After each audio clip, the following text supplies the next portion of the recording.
Glória a Deus.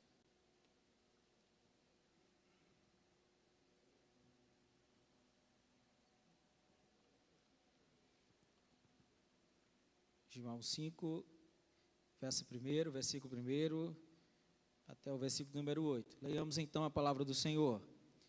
Depois disso havia uma festa entre os judeus e Jesus subiu a Jerusalém.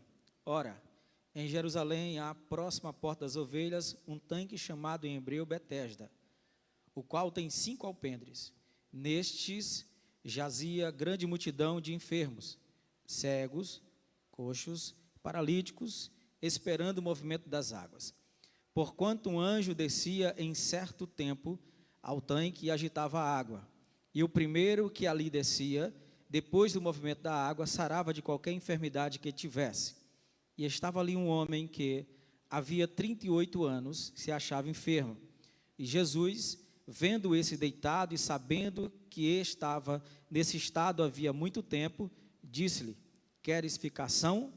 O enfermo respondeu-lhe: Senhor, não tenho homem algum que, quando a água é agitada, me coloque no tanque, mas enquanto eu vou, desce outro antes de mim. Jesus disse-lhe: levanta-te, toma a tua cama e anda. Aleluia. Meus amados irmãos, eu tenho certeza que você já ouviu várias ministrações a respeito desse tema. E eu tenho certeza também que você conhece a história e sabe que Jesus, como o relato de João diz, curou esse homem depois de passar muito tempo esperando alguma coisa acontecer com ele. Mas enquanto eu estava lendo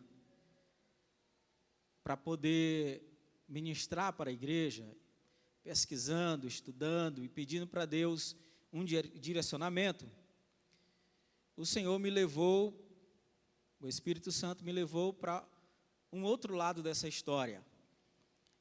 E eu quero ministrar para a igreja do Senhor nessa noite com o tema crentes frustrados com Deus. Você pode repetir comigo, só para você não esquecer desse tema?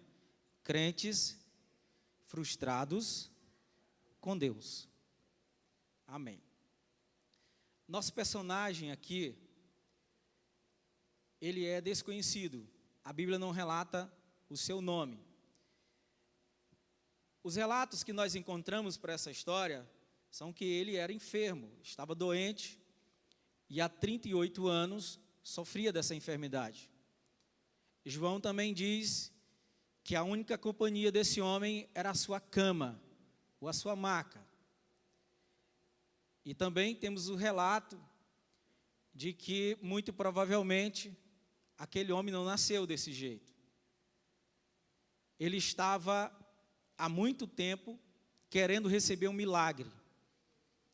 E ele sabia o local onde o milagre poderia acontecer. Por isso mesmo, ele estava em um daqueles degraus do tanque de Betesda. Mas enquanto eu estava vendo toda essa história, enquanto eu estava meditando sobre esses fatos relatados por João, eu fiquei pensando, e aí eu dividi algumas fases da nossa vida como cristãos, e vou correlacionar com a história desse homem, para mostrar que nós passamos por algumas fases durante a nossa vida com Cristo, mas ao final nós também vamos entender que é melhor continuar com Ele, porque sem Ele nós não vamos conseguir nada. A primeira fase, e essa fase que eu quero falar para a igreja, é a fase da fé, da esperança. É a fase do tanque ou da igreja. É a fase onde você tem certeza que aquele local é o local do milagre. Ora, se tem um homem que provavelmente estava em outro lugar, que descobre que lá no tanque de Betesda havia um anjo, ou de vez em quando um anjo vinha, agitava as águas e aquele que entrava era curado, logo ele pensou: eu vou para o lugar onde o milagre acontece. Eu vou para o lugar onde a minha vida pode mudar. E essa é a primeira fase do cristão. Quando nós ouvimos falar de Jesus, logo nasce uma esperança em nós. O nosso coração começa a mudar de atitude.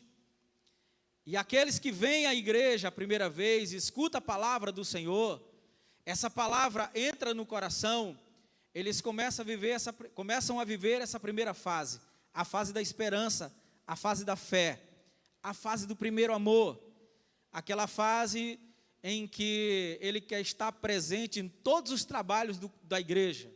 Ele quer evangelizar, ele quer entregar panfleto, ele ajuda na limpeza da igreja, ele participa dos cultos, das vigílias, das orações, do círculo de oração, da EBD, de todos os trabalhos, ele não falta. É a fase do primeiro amor, é enquanto a fé está viva dentro dele.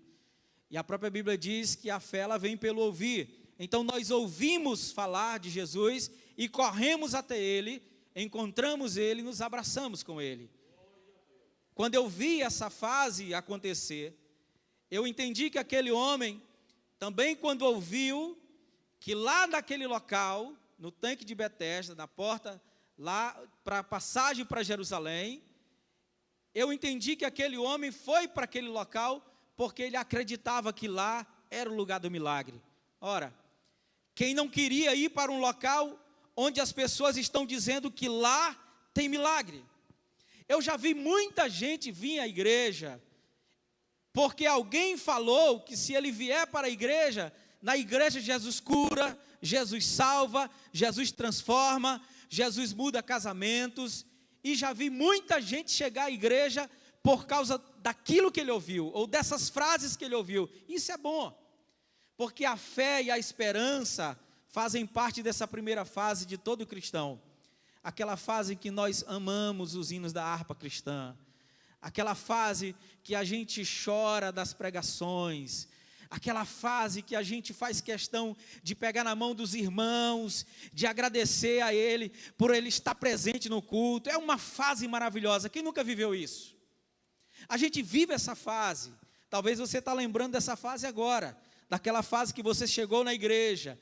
Por que você veio para a igreja? Porque você sabia, alguém te formou, você ouviu uma mensagem, você ouviu um louvor, alguém te disse que aqui Jesus está presente, e quando você entrou e ouviu falar que Jesus cura, que Jesus transforma, que Jesus muda a vida do homem, que Jesus liberta, que Jesus ajeita casamento perdido, que Jesus cura doença incurável, que Jesus e Deus faz o impossível acontecer, você ficou aqui.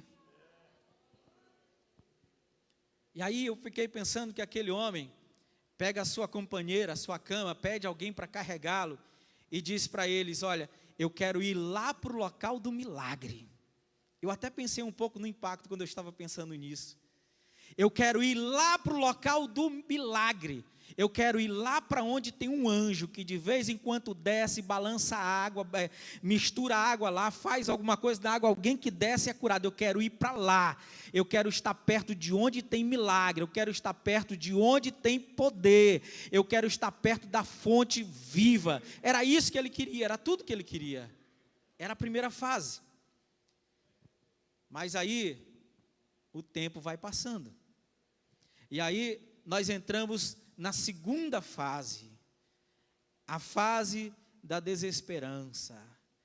É quando o tempo é cruel com a gente.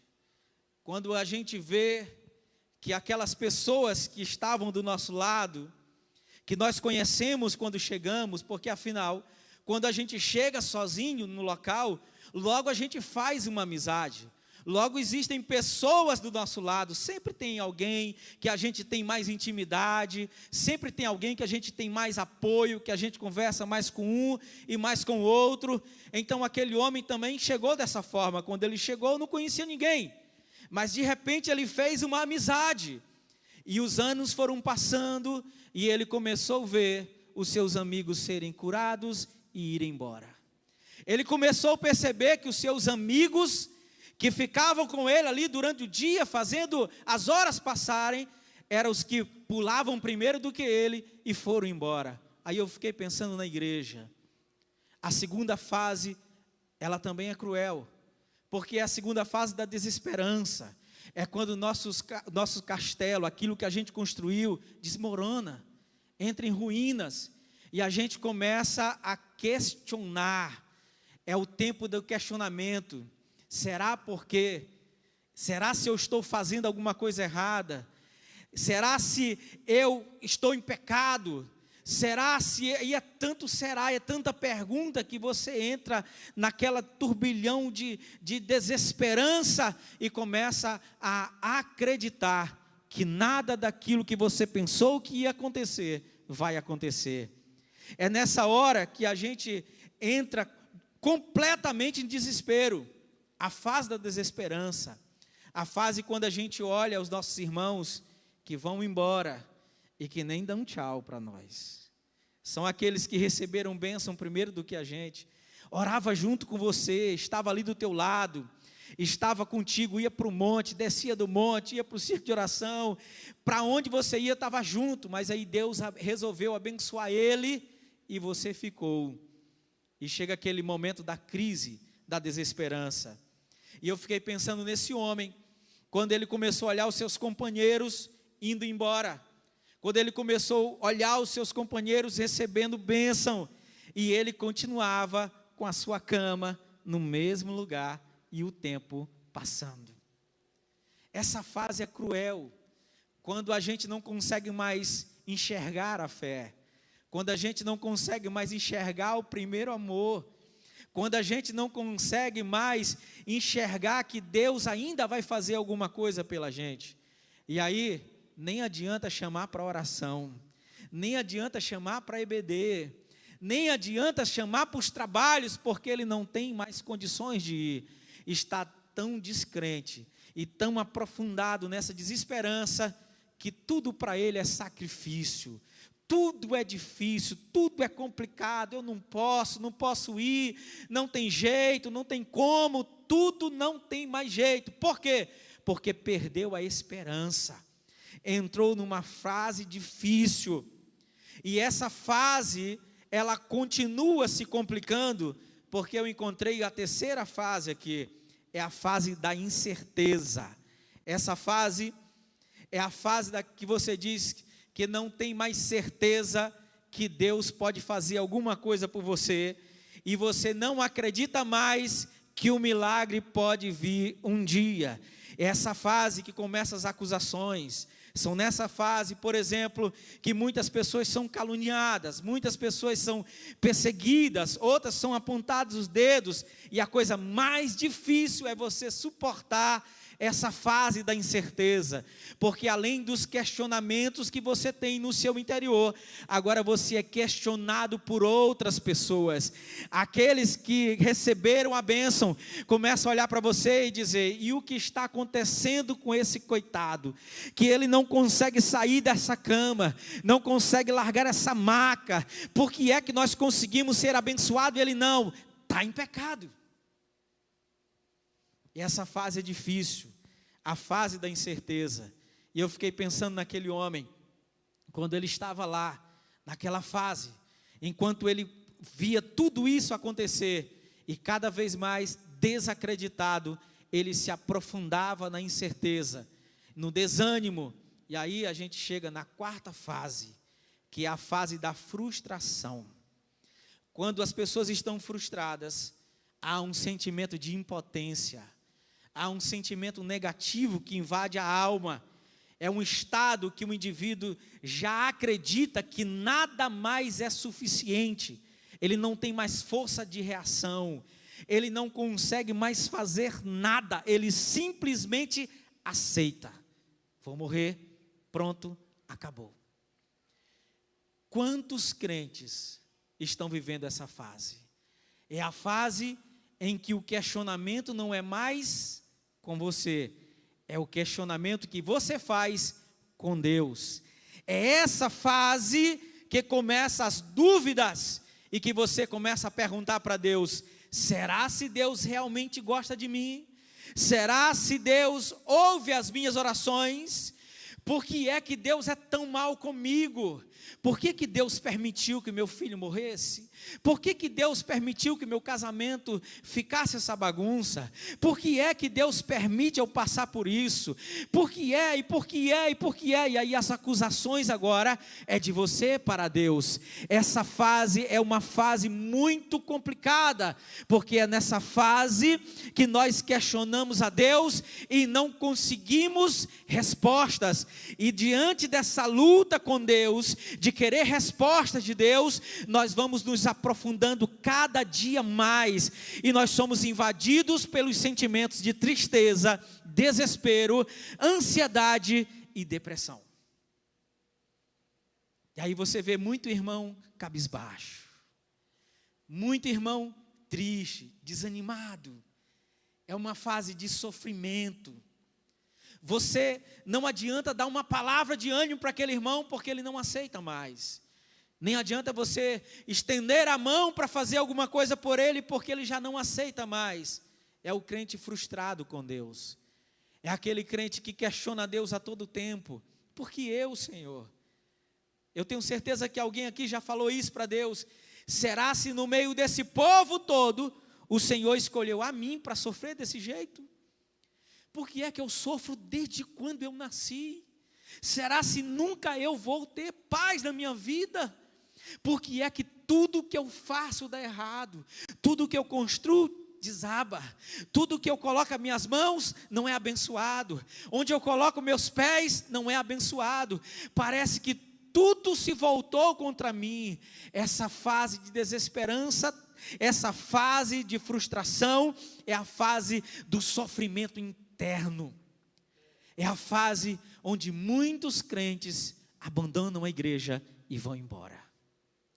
Muitos hoje estão jogados nas drogas, na prostituição, nos bares. Muitos estão aí porque se frustraram com Deus, perguntaram muitas coisas para Deus e não ouviram respostas. E eu fiquei imaginando em quantos de nós estamos aprofundados em tristezas, tristeza na alma, tristeza que está ferindo o coração, tristeza que está acabando com a pessoa, tristeza que está pressionando ela para largar a casa do Senhor e ir embora. Quantas pessoas estão angustiadas, questionando a Deus, com as suas malas arrumadas para deixar a sua família, abandonar o seu lar e ir embora. Pessoas que não suportam mais ouvir a palavra, pessoas que não suportam mais ouvir o louvor, pessoas que não suportam mais ouvir a voz do Espírito Santo, porque se fecharam para Deus, pessoas que estão frustradas e estão jogadas à depressão da vida, pessoas que não acreditam mais em nada. E tem muita gente assim, olhando para o texto que nós lemos, João diz que há 38 anos esse homem sofria dessa enfermidade. E o mesmo texto diz que Jesus bateu na porta dele. Ou Jesus encontrou com ele e fez uma pergunta: tu queres ser curado? Mas ele não respondeu: eu quero, Senhor. Não, ele não respondeu. Era um homem frustrado. Era um homem que não tinha mais esperança. Era mais um que ia perguntar sobre a vida dele. Era mais um que ia perguntar sobre o que ele estava passando. Era mais um que ia perguntar o que estava acontecendo com ele e ia embora, e ia deixar ele do mesmo jeito que ele estava. Então ele simplesmente se deitava na sua cama e aceitava. Eu não sei em qual parte daqueles degraus ele estava. Se tinha 5 degraus, eu não sei se ele estava no primeiro, ou se estava no último, ou no meio. Eu só sei que dali ele já sabia: eu não saio mais. A resposta que ele deu para Jesus: como que eu posso ser curado, se toda vez que o anjo desce e agita as águas, alguém vai primeiro em meu lugar, se joga sobre as águas e sai de lá curado? Eu nunca vou conseguir o meu milagre. E assim tem muita gente, assim tem muitos crentes que já nem vêm mais para a igreja, Tem muitos crentes que já não dão mais nem glória a Deus. Tem muitos crentes que as suas Bíblias estão guardadas, que eles não sabem nem onde foi que eles deixaram. Tem muitos crentes que nunca mais entoaram um hino. Tem muitos crentes que se trancaram literalmente e só vivem chorando o dia inteiro, só vivem decepcionado o dia inteiro. E tem aqueles que, para não ficar sozinho, passa o dia inteiro falando da igreja, falando do pastor, falando do missionário, falando da mulher do pastor, falando do trabalho, falando do regente, botando dificuldade em tudo, botando defeito em tudo, porque estão frustrados com Deus, estão frustrados com a obra do Senhor, estão decepcionados com Deus e com a obra dele. E aí eu fui pesquisar na Bíblia e encontrei alguns dos nossos irmãos que foram testemunhos de fé para nós e para que nós hoje pudéssemos estar em pé. Também esses irmãos um dia fraquejaram nas suas frustrações. Eu encontro em Salmos 13:13, Davi questionando Deus 4 vezes: até quando, Senhor? Até quando, Senhor? Até quando, Senhor? Até quando, Senhor? Até quando te esquecerás de mim, Senhor? Para sempre? Até quando esconderás de mim o teu rosto? Até quando consultarei com a minha alma, tendo tristeza no meu coração cada dia? Até quando se exaltará sobre mim o meu inimigo? Atende-me, ouve-me, ó Senhor meu Deus, ilumina os meus olhos, para que eu não adormeça na morte. Davi estava frustrado com tantas coisas que lhe aconteceram, e Davi começa a questionar Deus. Mas quem foi Davi? Davi não foi um grande rei, Davi não foi o herói da nação de Israel, Davi não enfrentou, lutou e matou Golias, não foi ele que levantou a cabeça de Golias da sua mão, foi ele. Mas um dia ele estava no mesmo local que muitos crentes estão, frustrados com Deus, frustrados com as coisas de Deus, e começa a dizer: até quando, Senhor? Será se o Senhor vai permitir que eu viva essa vida o tempo todo? Será se o Senhor me escolheu a mim para ser o pior da minha casa? Será se o Senhor vai me deixar sofrendo? E tem aqueles que diz: é melhor o Senhor me levar logo, me prepare e leva, porque eu não suporto mais, porque eu não consigo mais. E começa a dizer para Deus, fazer uma oração, retorno, como se quisesse voltar para o êxodo, no êxodo, querendo voltar para o Egito. Mas aqueles homens de Deus que tiveram essa mesma batalha na frente, como Davi dizia: até quando te esquecerás de mim? Até quando, Senhor? Até quando, Senhor? Um dia ele se levantou e disse: o Senhor é meu pastor, nada me faltará. Aleluia. Se você for ver a história de Jó, em Jó 3:3 ele diz: pereça o dia em que nasci, e a noite em que se disse foi concebido o homem. Apaga esse dia, Senhor. Esquece que eu nasci esse dia. Jó desejou que não tivesse nascido naquele dia. Jó desejou que não tivesse sido registrado o dia que ele nasceu. Em Jó 3:11 ele diz: porque não morri eu desde a madre, e em saindo do ventre não expirei. Primeiro ele disse que o dia não deveria ter acontecido, mas na frente ele disse que era melhor que a mãe dele o abortasse, que nascesse morto. Um homem frustrado com o que ele estava passando, com as dificuldades que ele estava vivendo, com as tristezas e as angústias, com as percas. Os seus filhos morreram, toda a sua fazenda foi roubada dele, tirada dele. O seu corpo estava se corroendo numa lepra, derretendo literalmente.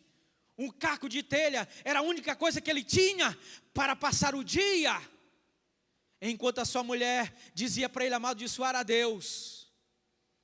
O mesmo Jó, no mesmo capítulo 3 e o verso 16, ele diz: ou como aborto oculto não existiria, como as crianças que não vieram à luz. Poderia ter sido como aquelas crianças que não nasceram, Veja a profundeza da tristeza daquele homem. Veja o quanto ele estava envolvido em uma frustração. E o mesmo Jó, no capítulo 3, versículo 25 e 26, ele diz: porque aquilo que temia me sobreveio, e o que receava me aconteceu. Nunca estive tranquilo, nem sosseguei, nem repousei, mas veio sobre mim a perturbação. Um homem literalmente frustrado.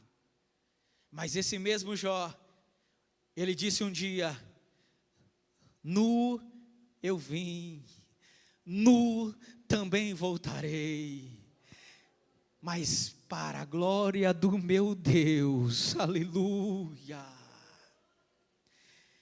Jeremias um dia, no capítulo 12, versículo 1, diz: justo seria, Senhor, se eu apresentasse a minha causa diante de ti.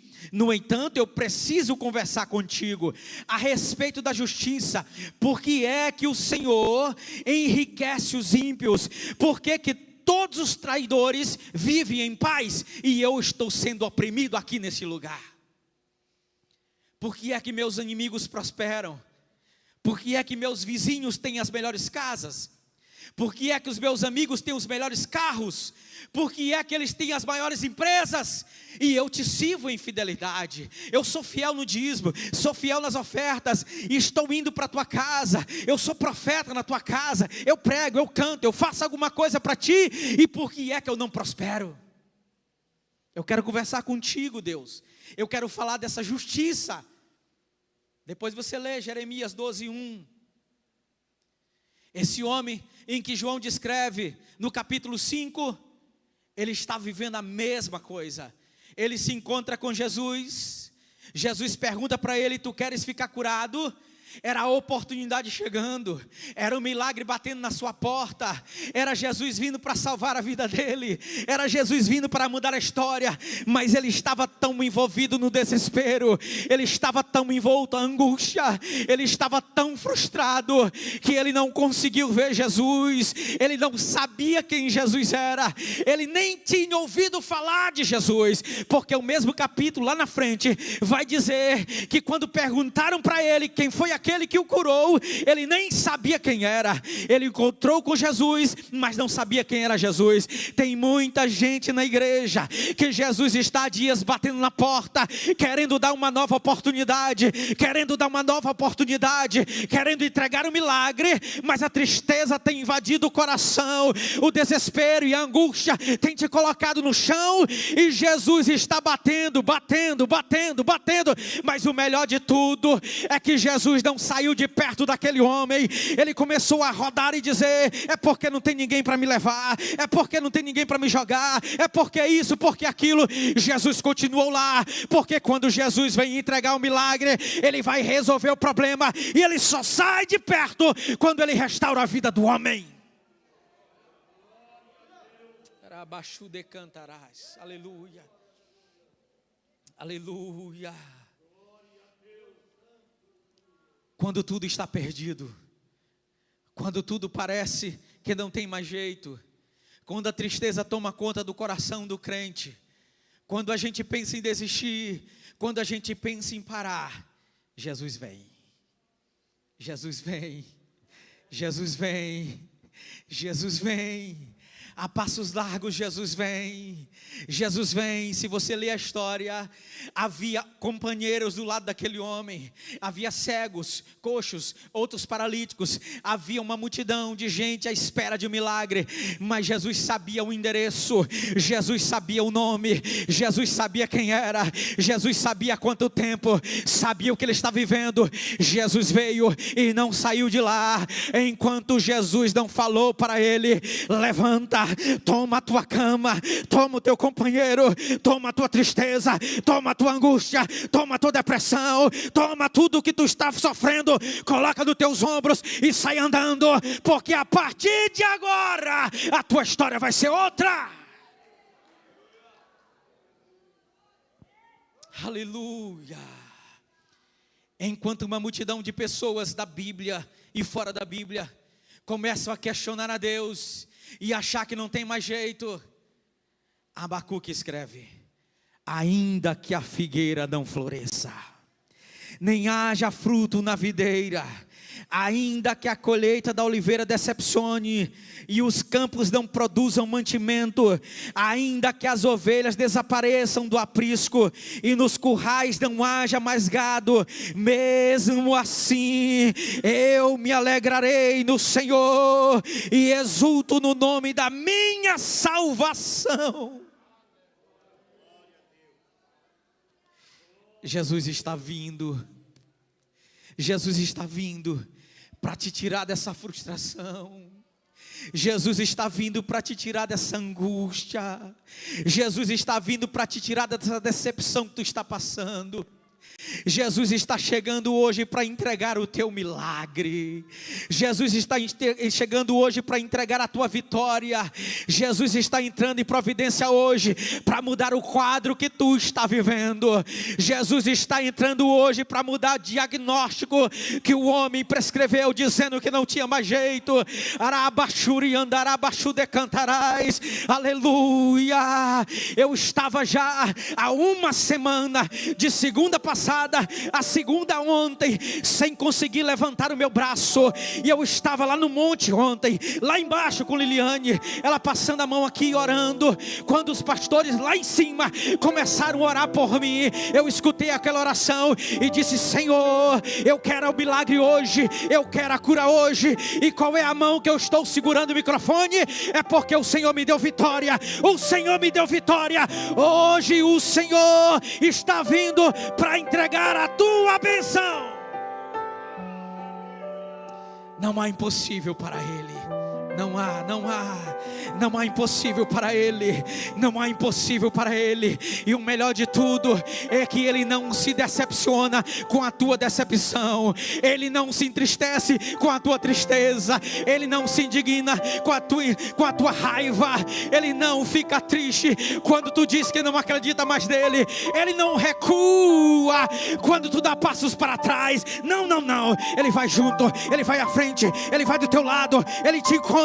Ele sabe o que você está passando, Ele sabe qual é a tua dor, Ele sabe qual é a tua luta. Pode ser psíquica, pode ser interna, pode ser uma dor no coração. A dor no coração que eu estou falando é a dor da alma, onde você não tem mais esperança de nada acontecer. Pois escuta uma palavra de Deus para a tua vida: o nosso Deus ainda é o mesmo, é o Deus do milagre, é o Deus do impacto, é o Deus que vai mudar a história. Abaixo de cantarás, e andarás, abaixo de cantarás. Aleluia. Eu estava esses dias conversando com o Jean. O Jean, vocês conhecem? Tenente do bombeiro, Jean. A gente estava conversando sobre questões de suicidas. Como os bombeiros fazem resgate dos suicidas. E aí ele estava me mostrando algumas técnicas. Já que eu estudo essa área, eu sempre entrevisto pessoas para me pegar algumas informações. E ele me disse algo que eu fiquei impressionado. Eu vi Deus trabalhando dessa forma. Ele disse: Pastor Paulo, quando eu chego em um determinado local onde uma pessoa está prestes para se jogar da ponte, está aqui segurando, e eu chego, a primeira coisa que eu faço é tirar a minha roupa de bombeiro, porque eu quero que ele me veja igual a ele. Eu não quero que ele me veja como superior. Outra coisa, quando eu vejo que ele é menor do que eu me abaixo para ficar da mesma altura dele. E aí eu ficando na mesma altura dele, ele não me vê como alguém que tem uma prepotência, uma autoridade. Não, ele me vê como alguém da mesma estatura dele. E aí eu vou conversando com ele e vou começando a caminhar em direção a ele. E ele diz: para. E eu paro. Não encosta, que se tu vir até aqui, eu vou me jogar. E eu paro, continuo aqui, abaixado e parado. Eu volto a conversar e começo a ganhar terreno de novo. E ele diz: para. E eu perguntei: mas aí, por que tu não volta quando ele manda tu parar? Ele diz: depois que eu ganho o terreno, eu não recuo mais. Não recuo mais. Quando eu estava lendo essa palavra aqui hoje à tarde, eu vi o que Deus fez por nós. Deus estava lá em cima, Deus estava lá em cima. A Bíblia diz que Deus olhou para baixo e não viu um justo sequer. Aí Deus disse: precisamos nos igualar a eles, precisamos ser como eles, sentir a mesma dor que eles sentem. Jesus disse: eu vou, Pai, eu desço lá, eu vou ficar igual a eles, eu vou ser homem como eles, eu vou sentir a mesma dor que eles sentem. Eles vão olhar para mim e não vão me ver como uma autoridade, eles vão me olhar como igual a eles. Porque um dia, quando eles sentirem dor, quando eles sentirem aflição, quando eles sentirem tristeza, quando eles estiverem angustiados, quando eles estiverem numa situação difícil, eles vão lembrar que eu passei por isso tudo e eu venci. Aí eu vi Jesus caminhando para a cruz, carregando aquele peso enorme sobre as suas costas. Ele caiu.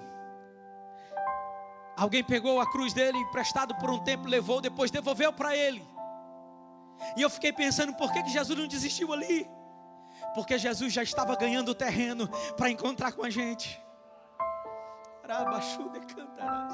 E Jesus foi chegando. Colocaram ele em uma cruz. Uma coroa de espinho foi colocada em sua fronte, que rasgou os seus frontes. As suas veias começaram a derramar sangue sobre ele. Um sol escaldante, uma lança transpassa o seu lado, o seu pericárdio é furado, há sangue e água descendo ao mesmo tempo.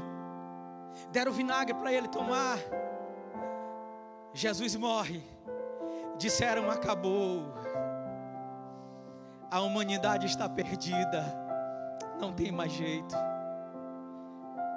Enquanto eles pensaram que não tinha mais jeito para nós, enquanto estava decretada a nossa derrota, enquanto nós estávamos caminhando para o inferno, Ele se levanta da morte e ressuscita ao terceiro dia. E sabe o que é melhor?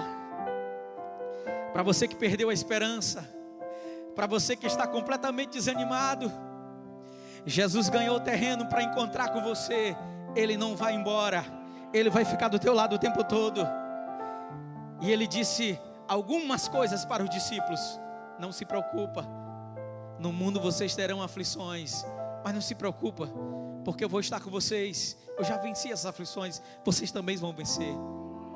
Ele disse também: na casa do meu pai há muitas moradas, eu estou indo para lá, mas eu estou indo para lá preparar lugar para vocês irem também para lá. Aleluia.